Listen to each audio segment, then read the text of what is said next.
Հանրապետության նոտարները մեկ հարկի տակ են հավաքվել նոտարական պալատի նախագահ են ընտրում միակ թեկնածուն Լիլիթ Մուրադյանն է։ Այն ինչը որ ես տեսնում եի 4 տարի առաջ։ Դեռ նախորդ ընտրության ժամանակ Լիլիթ Մուրադյանի մատնանշած ծրագրերի մեծ մասը կյանքի են կոչվել, հիմա ունեն նոտարական արխիվ, կադրերի համալրման համար դպրոց։ Այս խոստում ծրագրերի մասին գլխավոր նոտարը խոսել էր 4 տարի առաջ։ Նոտարների աշխատակազմի աշխատակիցների համալրման համար դպրոց, մենք ստեղծեցինք այդ դպրոցը արդեն երկրորդ շրջանավարտներն է, որ հանձնում ենք ուրեմն նոտարների աշխատակազմի աշխատանքների համար եւ առաջի խումբը գրեթե ամբողջությամբ տեղավորված են նոտարների աշխատակազմերում աշխատանքի։ Սերտացրել են ոչ միայն տեղական կառույցների, նաև միջազգային գործընկերների հետ հարաբերությունները փորձի փոխանակումը։ Նոտարական պալատը իրավական ծրագիր է մշակել, փորձում են օրենսդրորեն ավելի բարելավել դաշտը։ Ցանկանում եմ թվայնացնել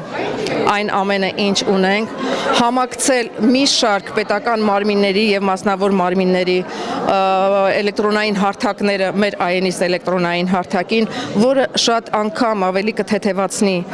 մեր նոտարների աշխատանքը եւ կբացառի ուրեմն նոտարների կատարված գործողությունների վիճարկումը։ Նոտարական պալատի ձեռքբերումներն էական են, աշխատանքն առավել արդյունավետ նոտարական ծառայությունը որակյալ նկատել են Արդարադատության նախարարությունում։ Որպես ձեռքբերում կարող ենք առանձնացնել գումարի բռնագանձման պահանջներով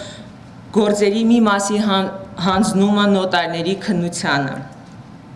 որի կապակցությամբ նոտարական պալատի կողմից կազմակերպվել են դասընթացներ,